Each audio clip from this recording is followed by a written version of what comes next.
Welcome to Trust the Journey, episode 3. I'm Melanie Curtis. And I'm Jason Maletsky. Our mission is to live, laugh, love, and learn together with you.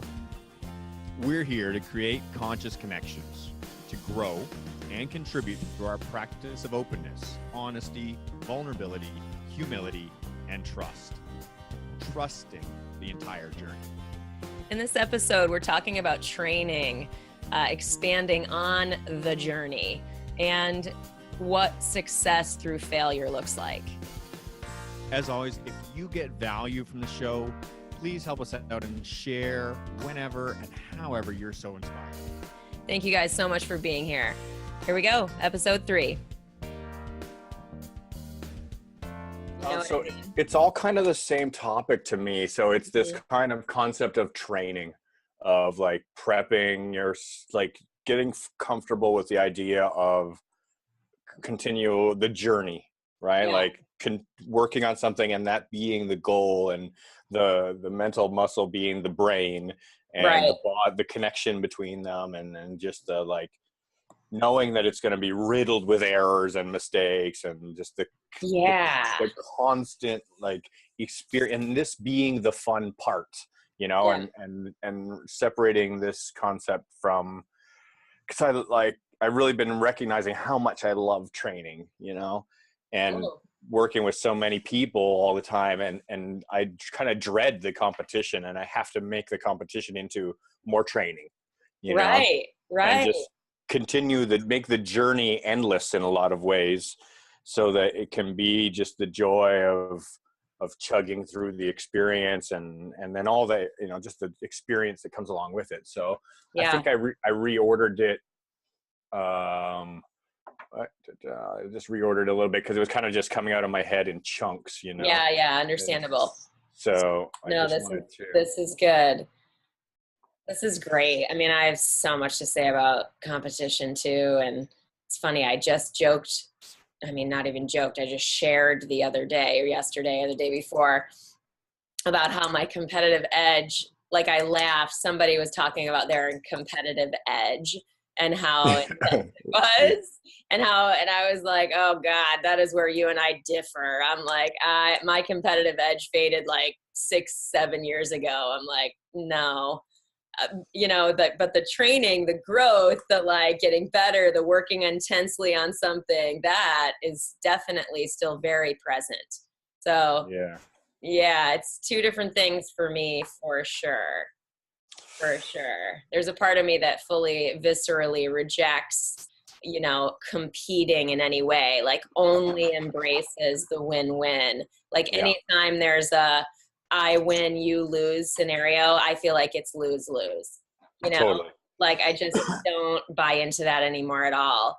And it like hurts, so like I really just only roll with the win-win. So I don't know if competition, you can frame competition like somebody losing in competition. You can certainly frame all of that as a win, because I do in myself also believe that everything's for us. So like, this reminds me of a time when Shannon helped me a lot, Shannon Pilcher.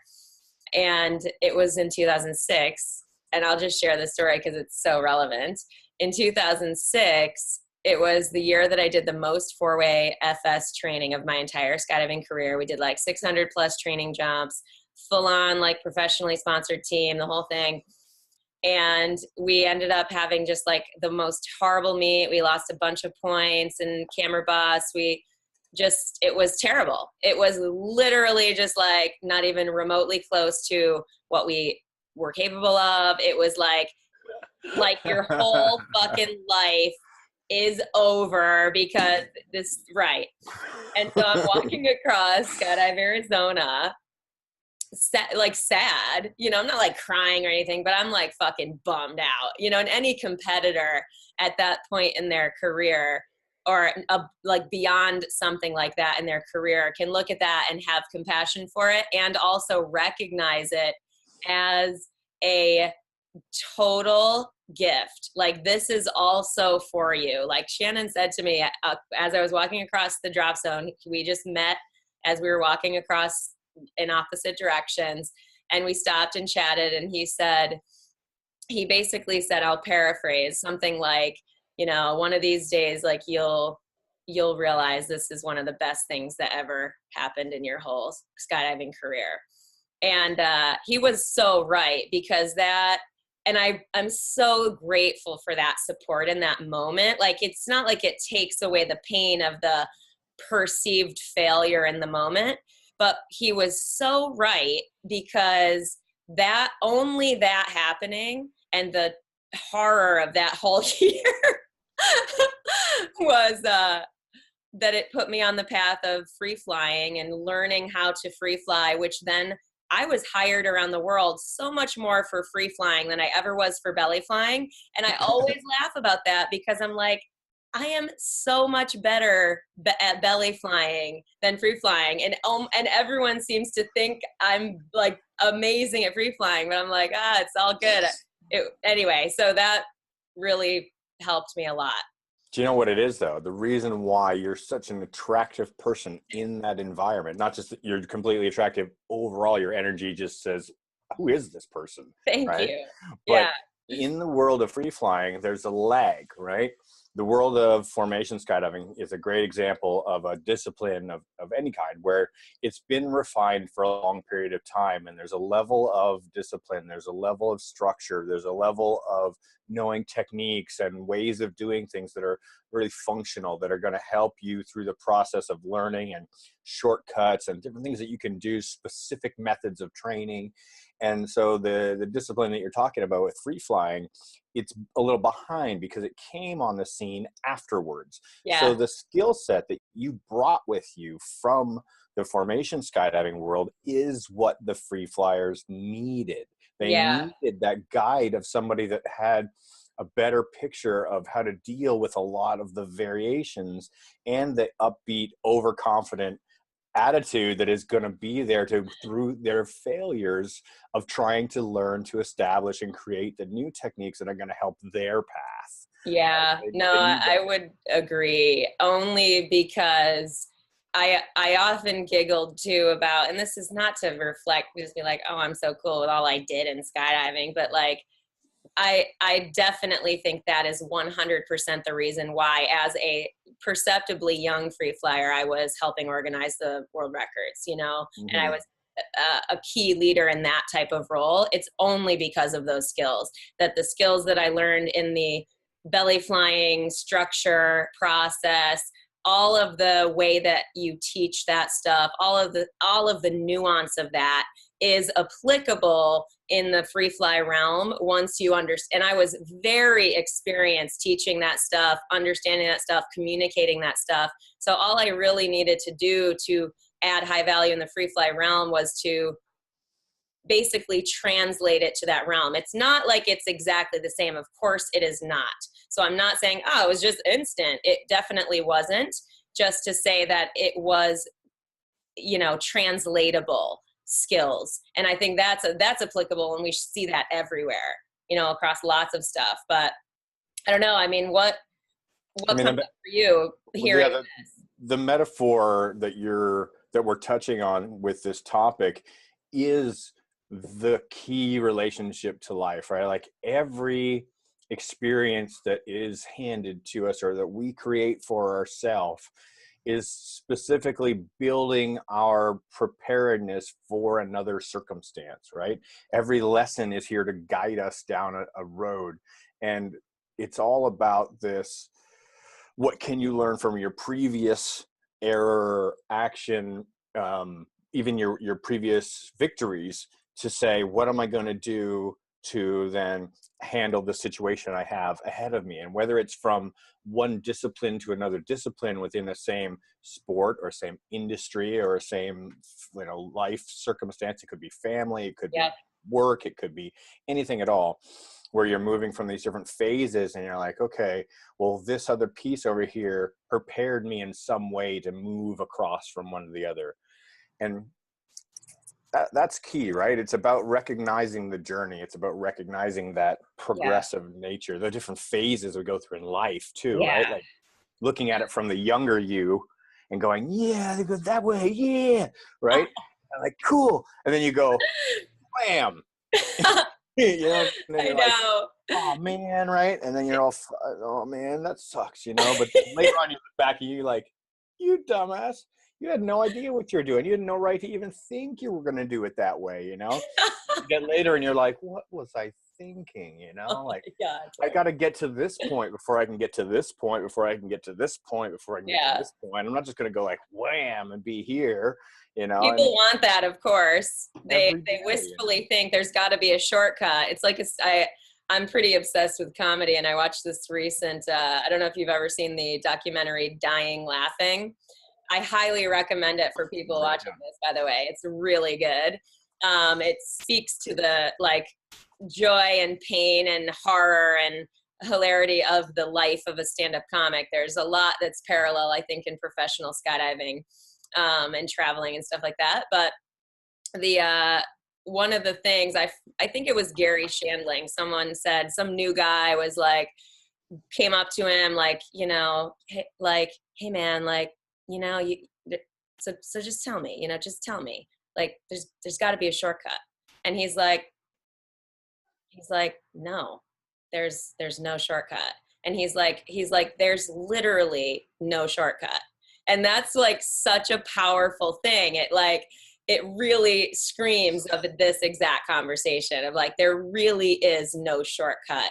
And so like, if people think they're going to avoid failures or pain or go bam to the top, you know, the joke of entrepreneurship, every overnight success took 10 years. Like that's the same thing too.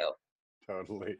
You know, it's the ironic part is that we very much become goal oriented, right? Like we think, oh, I want to get from here to here. Like this is what I'm trying to do.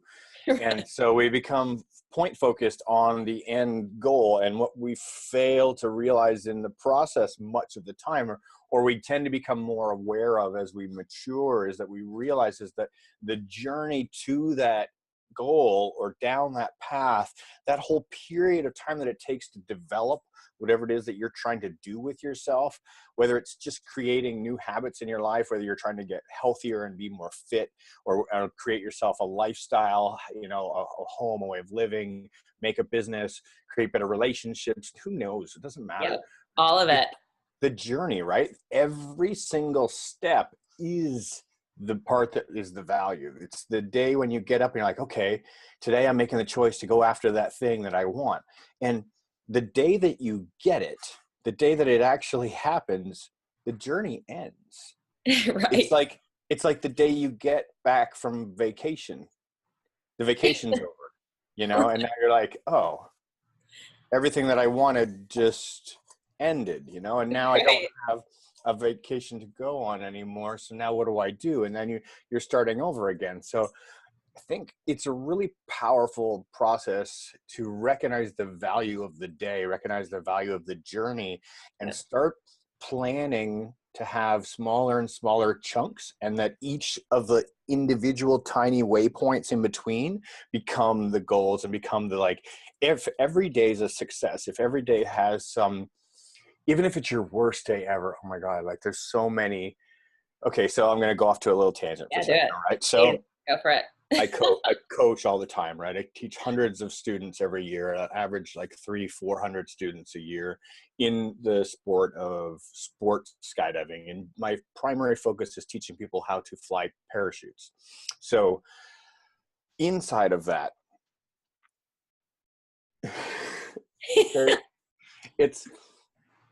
we have these goals, right? And we're like, okay, I'm going to go and today I'm going to work on this. I want to be able to achieve, I'm going to work on doing this to this, right? Like I want to do this really well. All right. All I got to do is like move my hand from here to here.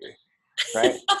And I got to do that so that it works. So I do it really nicely, you know, and there's any variation of this, and you may spend the entire day working on that. Like I've spent entire days training where I'm paying for every single jump, and I'm purely focused on every single jump to achieve this one little niche, this one little click. I'm just trying to get better at this one little thing and never even work on it. The whole day goes by and you get through your entire training day and you go, no, I didn't actually have the mental capacity, or at no time during today did I actually see any improvement at all from what I've been doing for the last 10 years towards this goal that I have set for myself, which may be just today's goal. It's like the very next simplest step. So never mind, is it the end goal? It's not even the like 2-year goal or the 10-year goal or the like I'm trying to make it to world championships or whatever massive thing. It's the right now, I'm just trying to step over this little bump goal, and Yeah. it doesn't even get touched. You spend the whole day working on it, and you go home with a 0% success rate. Yes. That day is a success, right? And it's a success because you spent the day working on the thing that you wanted to be working on, and Totally. you eliminated 10 possible ways to do it wrong. Exactly. Yeah. 100%. 100%. In life coaching, with life coaching work, I often talk about that frame, that mindset around results, like a lot, because it's so the painful, like, and the pressing weight, like the actual, like, limiting energy that comes with the perceiving that type of result as failure or as lack of progress or as time wasted or as moving, right? Moving Yeah. backwards. Like, right? There's certain people that value time very highly. I'm one of those people. And so when I feel like I've wasted an opportunity or wasted time, anytime I feel like I'm framing it like that, I feel that really heavily.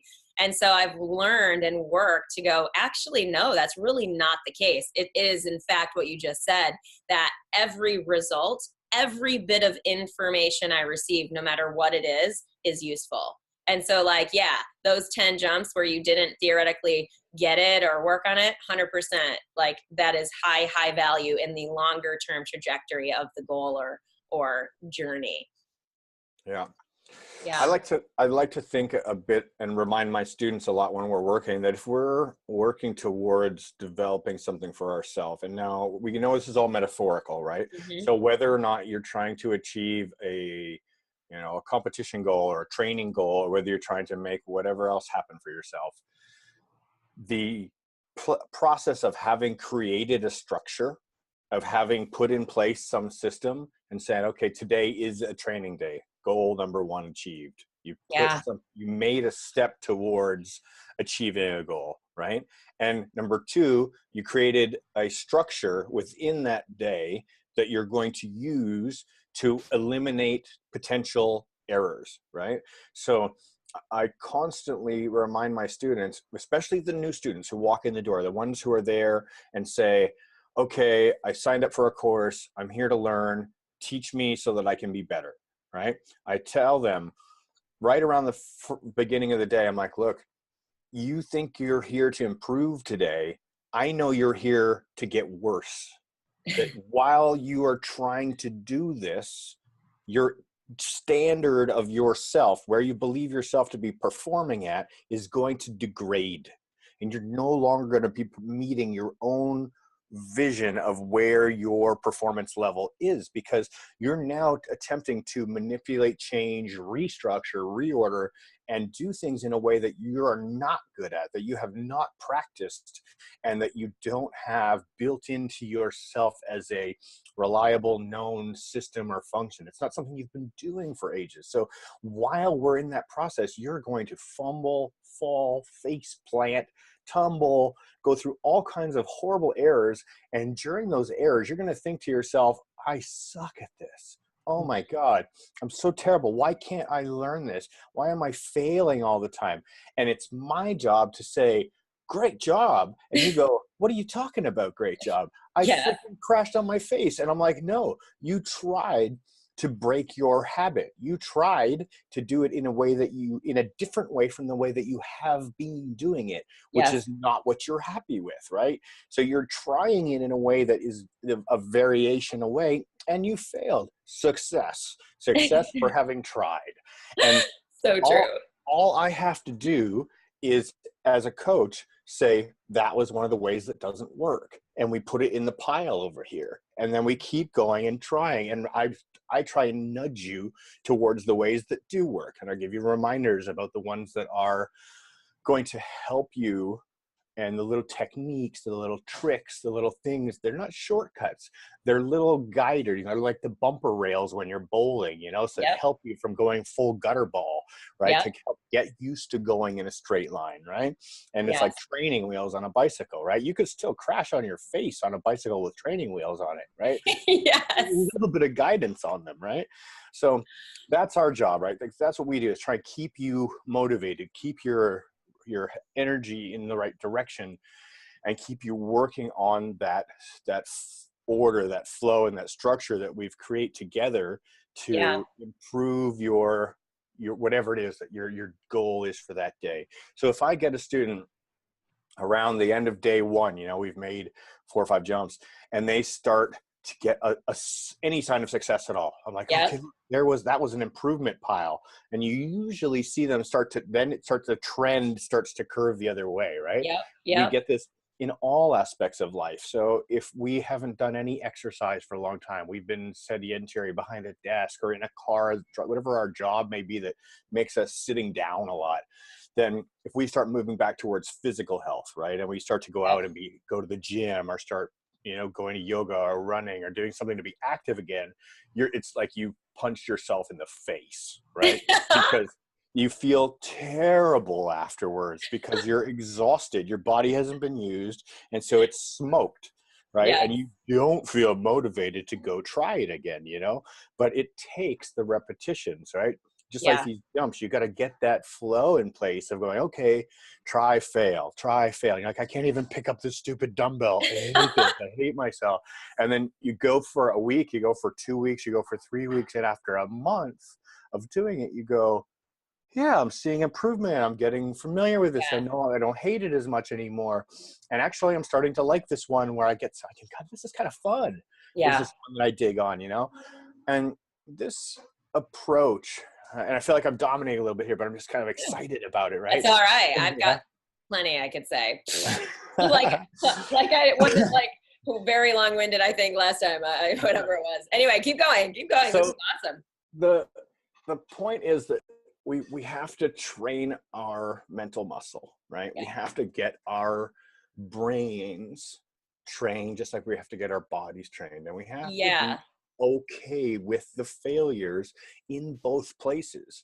So when we go to do something like break a habit or create a new way of thinking about ourselves, like if it's like happiness versus depression, or like I'm Mhm. gonna be okay with this, or no, I'm having a hard time with this, you know, Mhm. these two pieces. Or if it's like I'm gonna work out, oh, I don't feel like working out, you know, and or we do, you know, those opposite of each other.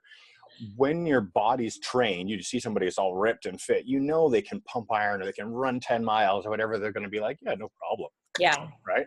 I But got this. it's the same thing with our mind, right? When we It get is. our mind into the process of training, and we get familiar with all the stumbling, with all the pain, with all the challenges that are going to be along that process, and we recognize them as the values in that Mhm. process, then it becomes easier and easier to let go of the fear, let go of the connection or the Yeah. attachment to the Yeah. pain or to the failure, to the mistakes. And it's easier and easier to connect ourselves to the value of that. You go, oh yeah, I'm glad I felt crappy today, because it reminded me what feeling crappy feels like, and I don't want to Yeah. feel that way.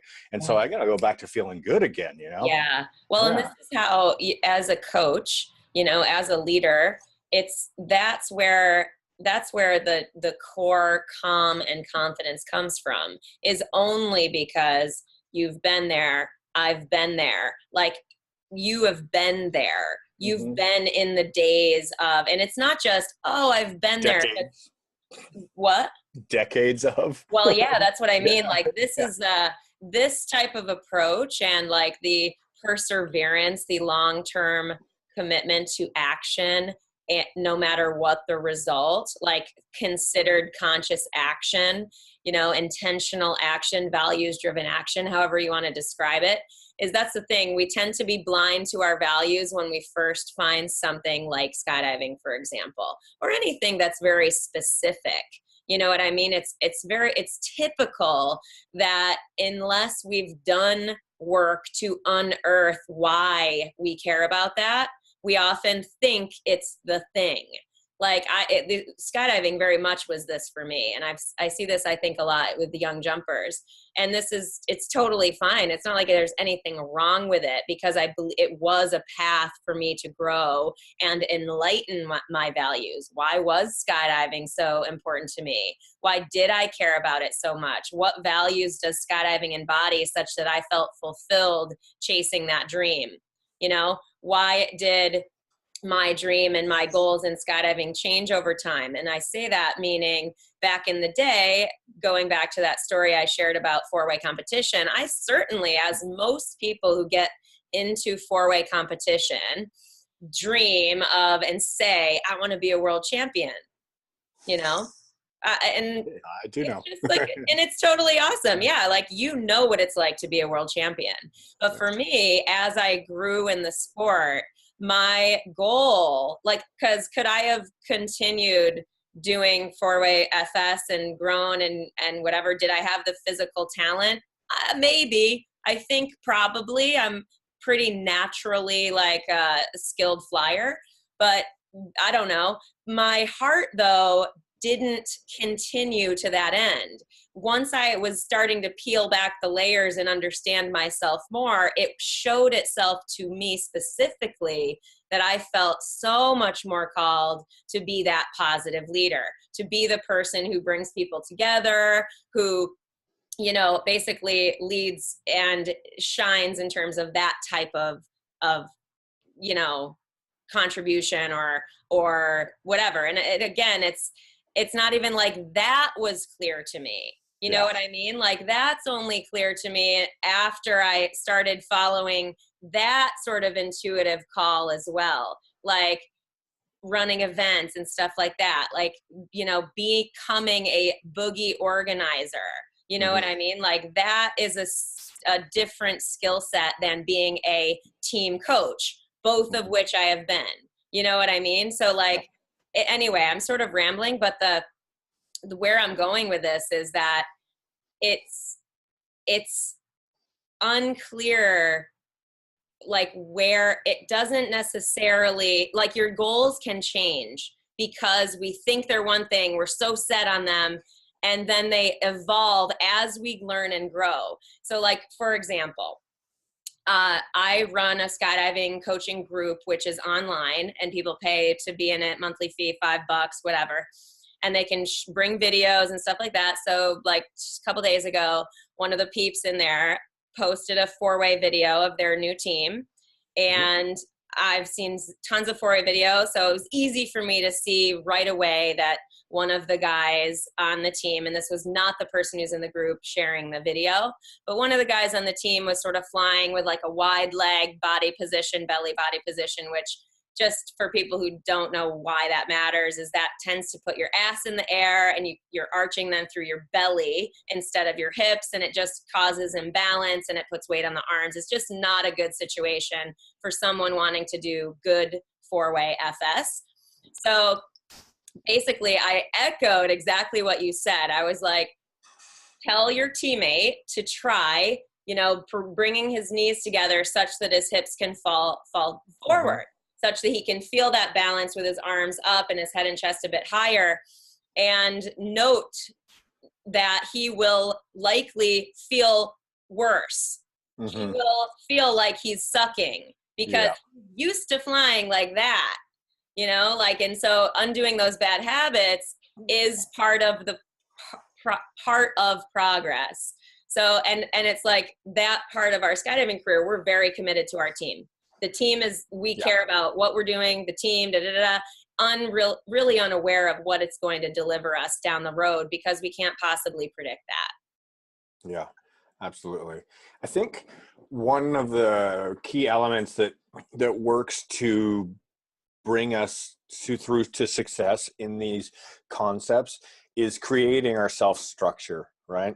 It's Yes. about putting in place a system for ourselves that's about planning, right? Taking the time to pull out the calendar. The calendar is such a powerful tool, and breaking out sections of our life and dedicating them towards whatever our goal is. And when we do that, we find that we start doing it with more and more chunks of our life. So it started first of all with us probably skydiving, right? We're like, Yeah. oh yeah, this 1 week of my life is going to go to a training camp at this drop zone in this other part of the country or different part of the world. For me, I Yep. would travel to the US to go to a training camp, and we hire a coach, and we all put a bunch of money, and we've got our equipment, and we've brought everything into place. And so we've dedicated this week, one whole week of my life, and it's a really big deal when you start doing this in that kind of a format. And then you realize, oh my God, a week isn't nearly enough, right? And you start looking at it in a bigger way once you start having done it a few times, and you go, next time around, you're like, okay, I need to organize 4 weeks, four Totally. times through the year. So each quarter we're going to do a training camp, and then you start going, well, that gets us to this level. And then you go, Yep. okay, well, if I'm going to do these 4 weeks of the year, I also need to put in these other working blocks to get the money to be able to do those. And I order this time with my family. And so you start organizing more and more, right? And a lot of people are kind of resistant to structure, and I'm one of them. I Yeah. grew up very much not liking to be Mhm. told when and where I had to do stuff, and when. I'm the rebel free spirit guy, Yep. long hair, earrings, I want to just run around and be rebel son, and cause trouble. So getting on this page of creating structure was a very challenging concept, to start moving towards the idea that it's going to be a good thing to start being more and more framed up. And even when I joined the factory team, I would look at Shannon, we were talking about him earlier, and I would just shake my head and go like this when I'd see his calendar, because there was no free time. It was just every single week had something blocked in it. And I look at it and I go, where's their time for you?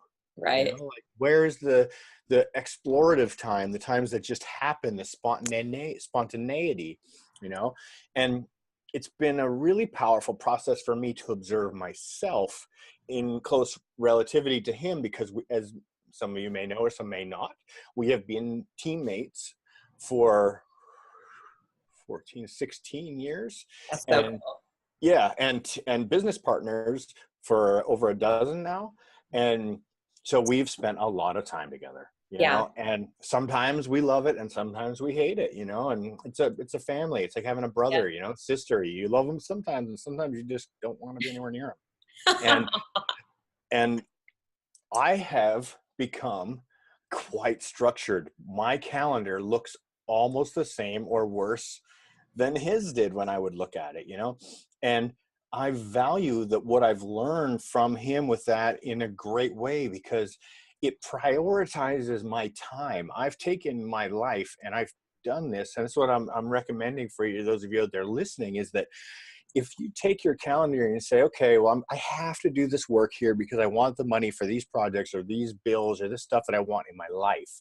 And then you dedicate the other times that you have on your calendar for the things that are priorities to you, spending time with friends or family or working on a project or self-development, even if it's dedicating time on your calendar to going to the beach or going hiking or breaking away to do something else that is simply recharging the soul, the time Yep. off, right? That's the time that you dedicate. I guess maybe that's what I didn't see in his calendar, is that there were blocks, and I'm like, your whole calendar is full, but Right. it's full of, yeah, but I'm spending this 3 days with one of my best friends skiing, I'm Yep. spending this time over here with, a bunch of old college buddies, and we're getting together for a reunion and renting a cabin, and I'm Yep. spending this time over here and we're doing this. And that structure also includes self-development. It also includes training the physical body and Mhm. training the mental muscle, right? Yeah. And getting that, keeping yourself in a way where it seems like you're obsessively busy. And I know we're on the same page with being time hyper valued, right? Like Hyper knowing that value. every moment is of such value, because even if my moment is used to lay in the hammock, I cherish that moment in the hammock because Yeah. I know that I want it. I want it to have value. So it's equally balanced in contrast to the time that I spend working my butt off. Yeah. That moment in the hammock is my counterbalance to that time working my butt off. And then Totally. if the time was spent making money, or if the time was spent training my mind by, going to meditation, or if the time was spent doing both, doing a Yeah. moving meditation like yoga or paddling or riding my Yeah. bicycle or something where I'm physically moving my body at the same time as engaging my brain in a flow state activity, something Right. where my heart's pumping, my breathing has to be regulated, and my brain is doing all the job. And all I'm not doing is not thinking. Yeah. I'm Oh, not scheduling clients. I'm not fixing numbers in the accounting. I'm not looking over TPS reports. yeah. And we all have them, right? We all have our thing that we do, but we need that time in our day that includes moving meditation, where we dedicate half an hour or an hour to a cycle or a Yeah. paddle or a run or cardio or CrossFit or whatever your bag is, punching Yeah. bag, anything at all, right? Yeah. So Well, no, what I'll else add to that is like to the like I mentioned, the specificity of the goal, right? Like yeah. I say this a lot to people asking me about skydiving or young jumpers, that I think skydiving teams, in my history, in my experience, is the best, if not like one of the best, if not the best thing you can do in the sport, only because it is rife with things that you learn that you can apply elsewhere. Like I learned a lot about how to be less afraid of conflict. I learned so many more communication because, as you pointed out with you and Shannon, sometimes you love each other, sometimes you hate each other, always love each other, but you know what I mean? Like that type of conflict, learning how to communicate, how to have structure, and realize that structure actually amplifies what we love and enjoy and feel fulfilled doing the most. So like that's the thing, is I think when we are unconsciously driven by a freedom value, like I just want to be free, skydiving, let go, woo, like, and that's cool, that's such a fun way to be too. It's only when we start to realize that we can have that too and amplify our results through some structure, that structure isn't going to diminish our fun or our feeling of freedom, is that we're always in choice. Like we're theoretically always free, no matter what.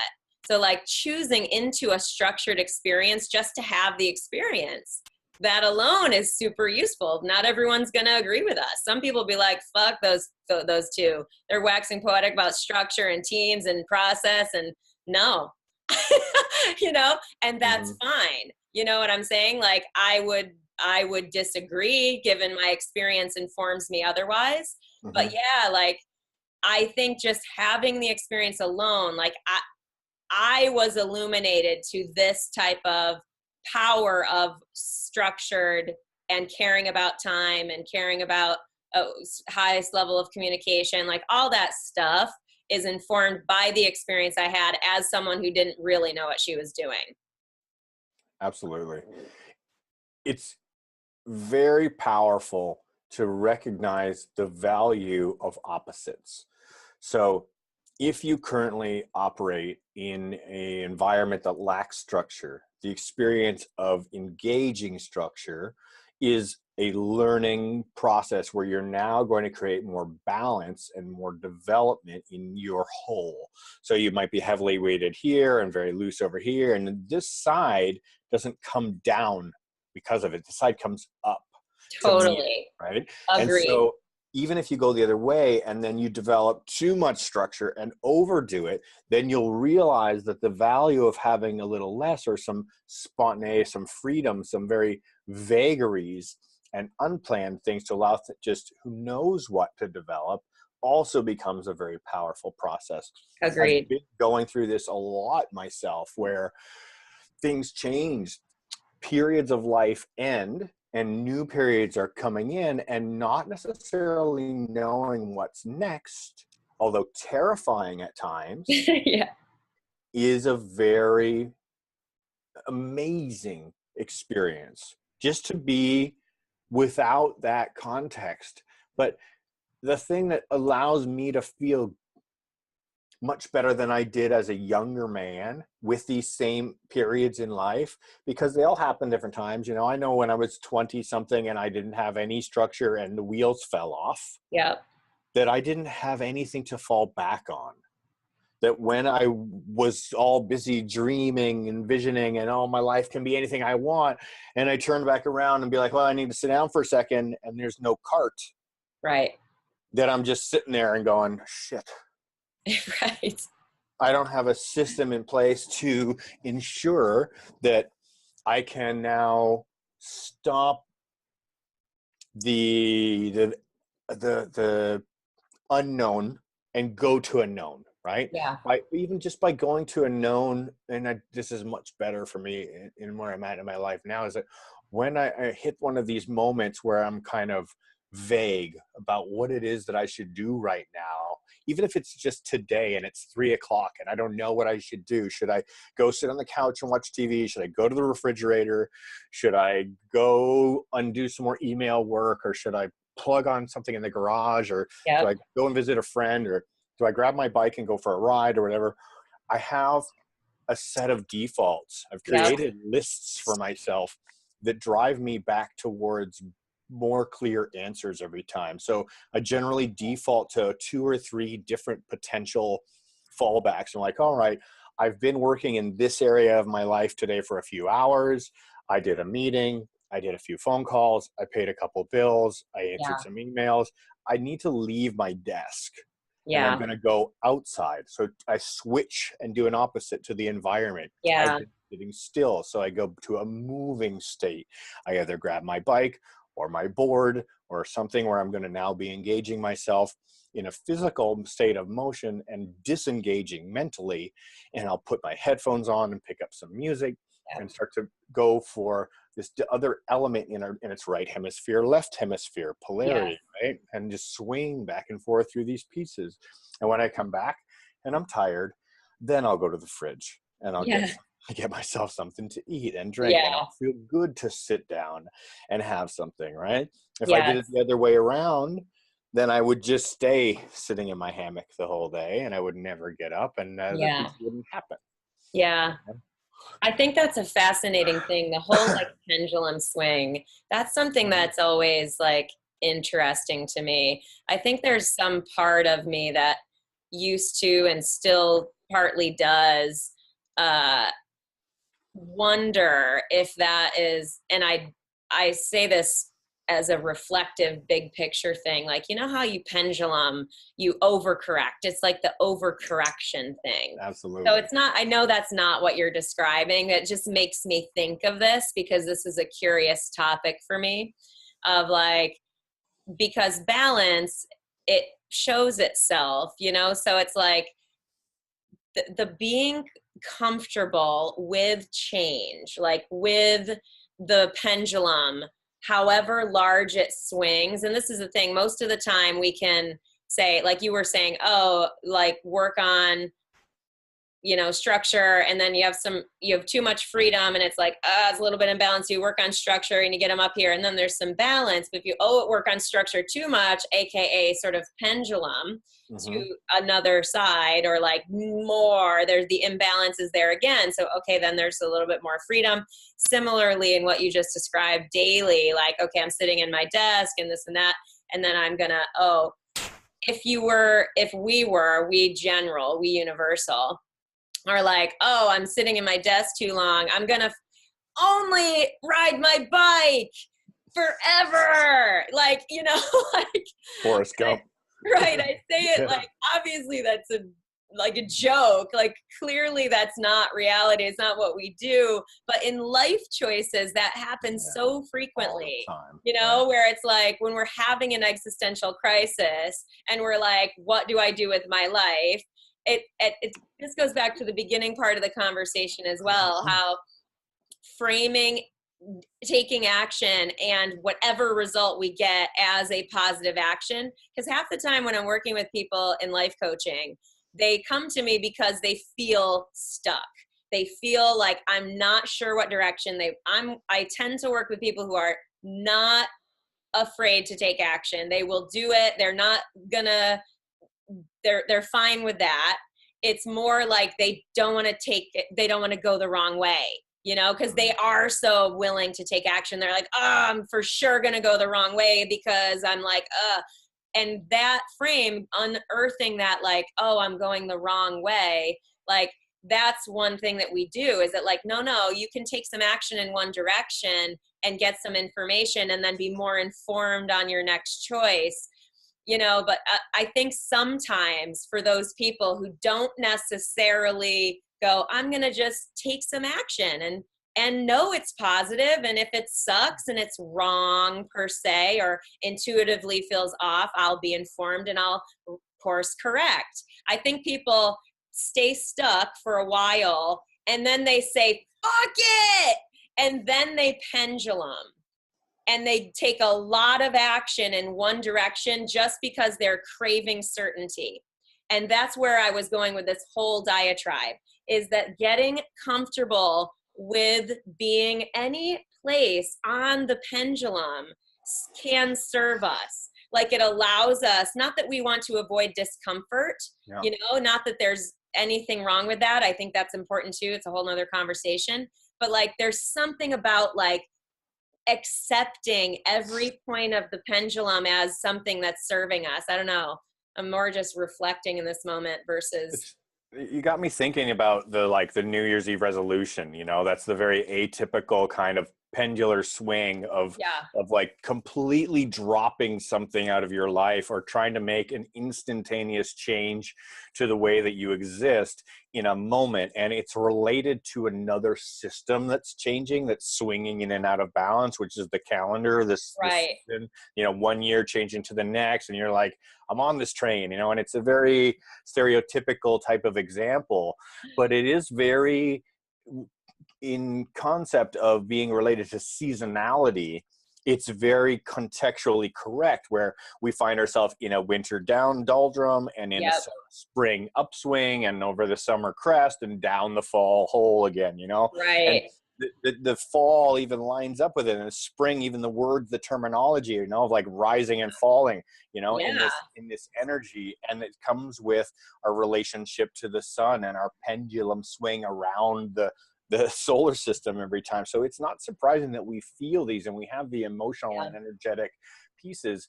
What we're trying to do, what you're talking about, is when does our life feel like everything is going really smooth, is when the pendulum doesn't swing too far. Right? Yeah. When you're just having nice little ebbs and flows, right? You're like, oh, I woke up today, my neck hurt a little bit. Right. I felt like sleeping in. I don't know, a lot of energy, big deal. I got over it, and I was back on the other side of the swing, right? And then you went through your day, a bunch of cool stuff happened, some things that are not so cool, whatever, you swang right through it. And the pendulum's just doing this. And so I like to think of the pendulum that as to not just be doing this left and right, but think of it like as if it's coming towards you, right? Yeah, like, exactly. Like, so it's on the ascending sine wave and also has the boat. Yeah, for sure. Yes. So it's kind of like the roller coaster track, you know, like you're doing this way, but you're also going left and right in the yes, because you're moving forward. I saw this great illustration of the solar system a little while ago, where it's broken out of the regular orientation where you have the sun in the middle and the planets going around it, and it's turned sideways and has the sun shooting through space and the planets all spiraling around it as it's going. And you're like, oh, what a completely different way to observe that. Because we look at the sun as static and us just doing this, right? It seems like a hamster wheel, right? And it seems like we're just going around and around and around, and then we die, right? And when you look at it like it's shooting through space at 100 billion miles an hour, and we're all like, woo, you know, like comets hanging around it, life is a whole other mystery, right? And it's just like we're all charging through the universe together. And it's an entirely different concept, you know? I think that's so awesome. So back to the swing thing, right? So when the pendulum's in here, we're good. We learn to deal with it. And the structural pieces that we've built for ourselves help create that kind of limitations of swing. Yeah. And we want to avoid feeling like massive momentary highs, right? Because the resulting swing following a massive high is Yep. a massive swing the other direction. And what we want to learn to realize is that true happiness is found here in the middle, not here at the end of the high swing. Right. True happiness or contentment or just the joy of living or just being okay. Just fuck it. Like just be okay. Like I'm okay with not being okay. I'm okay with being okay. And that's the balance. That's true happiness, right? Is being okay with being either way. Yeah. Right. And that is in the middle zone. It is not on this height of joy, because you'll get these. Yeah. And This you'll is get the these. drug. Yeah, right. Yeah. So that's the one. You're like, yay, endorphins. And then you're like, yay, lack of endorphins, you know? Right. And in here, where things are much more balanced in our biocomputer of a mind, that we can just kind of swing down our path and be quite hunky-dory with the ebb and flow of everything, you know? And our structure is what prevents us from getting too far out of this okay zone in the middle. It prevents us from crashing into the rocks, and it prevents us from getting way too high on ourselves. Yeah. You know? And it keeps us in that middle zone, you know?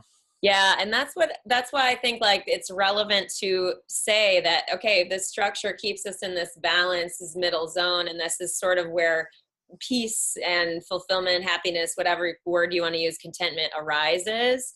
And sort of a more calm feeling of certainty and just whatever. Yeah. That if we have that too much and we never touch the edges, then it becomes unbalanced in that way also. Yes. And so it's like that's the thing of what not only makes everything okay, it makes everything almost essential, you know, because there's so many times that I see life coaching people and myself, I've had this experience myself of like, you know, having some sort of life breakdown or whatever and feeling like it's horrible, like this shouldn't be happening, when really it's like, no, that's all part of it. Or the life high of like, oh my God, this is the answer. That's clear. This is it. This is the answer. Like any kind of moment like that, I feel like is also sort of interestingly certain. You know what I mean? Like the certainty alone is like, okay, I don't know. You know, anyway, there's that. I don't want to continue on this because we'll just put that for like another day.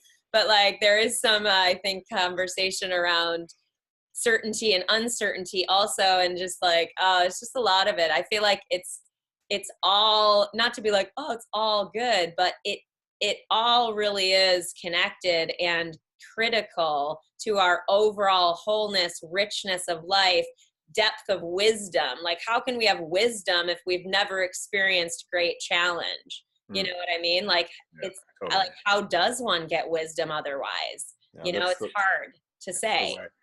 It's the all things must change, right? It's the only constant is change. And when you have that like that overwhelming confidence you're talking about, where I'm like, this is the answer. You're like, yeah, that's going to last, right? It's going to last for like this long, and then it's going to start heading back the other direction, you know? Right. I was just thinking, man. You had me on this idea of the relativity of our life to, say, the ocean, right? And you can look at the ocean and you can say, when is it at its most beautiful? Is it most beautiful when it is perfectly calm and serene?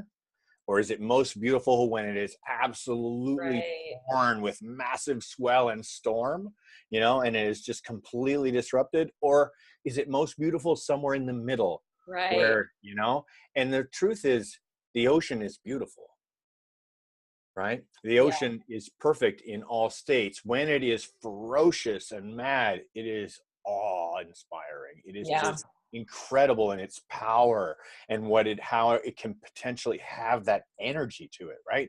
And when it is very nice and rolling and you have those seas that you just cruise along and it just has that beautiful ebb and flow rate to it, it like cradles you like a mother's arms, right? Totally. And when it is flat and still, it's just perfect in its calmness, and it just it can impress that it can be so patient, that it can be so just tepid, right? Yeah. But if you were a sailboat, you would be dead in the water. Right. Yeah. So Yeah. each state has its value and has its torridness as well, where you're like, oh, this is everything I've always wanted, and now I'm trapped here, right? And the other way around, it can always be looked at from every point of view. So it's quite a Exactly. thing. I love relationships. I guess the observant nature, I try to be quite observant to all self, to others, to our interconnectivity. And I always try to relate to the natural forces and cycles as we are truly made of stars, Yeah. right? We are just made of stardust, each one of us. Right. That every time that we can see cycles existing around us, we find ourselves feeling more connected, more okay, Definitely. flow. Yeah. So many metaphors all around, everywhere you look. Yeah. If I could do it in terms of the organization of my desk. That's a perfect ebb and flow example. Like, Don't look at my desk right you know what I mean? Like, now. like I clean it off and it's tepid and it's still and it's totally simple and it's totally calm and organized and in control, quote unquote. And then slowly builds to the point where I look at it and I go, well, shit. Like, no wonder I have some chaotic energy in myself, working around this type of thing. Then I clean it all up, so it's like, yeah, it's and that's just one example, but like it's everywhere for sure. I love that in terms of, because that anytime our scope tends to widen, that's when I feel like that's why nature, I think, is such a powerful positive force of reconnecting us to and getting us out of our self small s and getting us into that, like, oh, okay, I feel that there's more here, that it's life isn't, all connected to whether or not I get this job or, execute this project perfectly or whatever. Yeah. Yeah. Yeah. The get outside thing is huge. It's such a powerful fix. It's just a natural antidepressant, right? I mean, it's so Mm-hmm. funny. I was thinking to myself, I do a lot of this, like the bathroom philosophy, you're sitting on the john, thinking about life or whatever's going by. And I was like, oh my God, the cure for depression has been found. It's called exercise. Yeah. Who Like knew? I know you go outside and you push your body to where you're all sweaty and tired, and then surprise, you do that a few times and all of a sudden your mind feels better, your heart feels better, and you Yeah. magically feel, yeah, I feel a little better than I felt before. And even though you didn't do anything to treat your mental depression, like you're like, oh, in here in my heart, in my head, I have this thing that hurts or is unmotivated or is struggling, you use this other tool of like moving the physical body. You're like, all right, train, go to CrossFit, do whatever, and then the next thing you know, I actually feel better. Yeah. Oh yeah. Yeah, The it's a really, chemical influence is a big one. it's massive, And just right? also, yeah, and the spiritual connectedness influence, it's big time. 100%. That's going back to the original, like, training structure. Like, I think that is such a useful thing for people to take, is that sitting here trying to do something, trying to figure something out, trying to have a breakthrough, trying to whatever, getting and changing the environment, going from sedentary to being in motion, like really, like, recognizing that it's structure, or an experience of structure, can serve and teach us, even if we don't like it. We don't like the idea of it, much like your story with Shannon and his calendar. And like, exercise, no, most people resist that. I definitely do. Fuck. Yeah, me too. Like, and I say that also going, it also is such a powerful piece of like a tool in our toolbox. It just is a tool in our toolbox. So like, you don't have to commit to like, I'm going to do fucking insanity for 3 months every day and be super crazy, or I'm going to do CrossFit every day because rawr, pendulum, you know, you can say, I'm going to go for a jog or a walk or whatever today, you know, and be tortured, but see how it affects you. Does it help? Does it not? I'm going to go to some Zumba class, or I'm going to go and do pure bar or whatever, you know? We did it the other day. We had a friend over. We're all having dinner together, and we finished dinner and we said, you know what? Before we all sit on the couch and just zone out this evening, let's just go for a 15-minute walk. It's great. Right? And so we just like, okay, we all look at each other. We're all over 40. We all know. We all look at each other and we go, yeah, let's just have 5 minutes after dinner to just take a second, put our shoes on, you know, and we head out for a stroll around the neighborhood. And just that simple, tiniest action of opening the door and just taking a step through it, you know, that's where it starts. And you allow yourself to have that, you know, create that kinetic energy, right? Get the pendulum going this nice little path.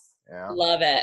Yeah. And what I love too, this is, maybe we can end on this note, or if you have anything else to add, but the idea that you will be like those with whom you surround yourself, like your environment is stronger than you are. So like that's something maybe for next time we talk about, that type of influence and chosen influence, because that you suggesting that's pretty fucking great. You know what I'm saying? Like, and how likely would it be that your peeps went for that walk without that suggestion? You know what I mean? Yes. Like, and maybe they would, maybe they wouldn't, but like, I definitely see myself being influenced, and I feel like I'm pretty aware and very intentional with my time and stuff. And I still find myself being influenced, you know, positively or negatively based on who I hang out with. You know, it's a huge deal, right? And that is the prime motivator. If your best friend is somebody who's like, hey, let's go do this, and they're outside driven, energetic, you know, positive doers, or if your best friend is, hey, you want to go to the bar, or hey, you want to sit and watch TV, or then these are the directions that you're going in. You know, you're going to be doing this more often, you're going to be doing this more often. It's all about who you surround yourself. And we both know, because we've made the choices in our lives to surround ourselves with the people that motivate us, both physically, mentally, spiritually, accountable. We've made the accountable choices to say, these are the people that motivate me, because I find them to be mentors. I want to model myself to be more like them, because they are heroes in some ways to me. I see that person as being somebody I'd like to be more like. Absolutely. 100%. Yeah. Love it, my friend. Beautiful. Thank you. Love it. Thank you, everyone, for listening, being here, and being a part of the Trust the Journey family. Another episode in the books. Please tweet, share, post, email, share, however you are inspired, or with anyone you think the show might help. Join us next time on episode 4, where we're going to be talking about being spread too thin. Process breakdown, recovery, and communication in breakdown. Thank you guys so much for being with us. We love you. Say it every week. We love you.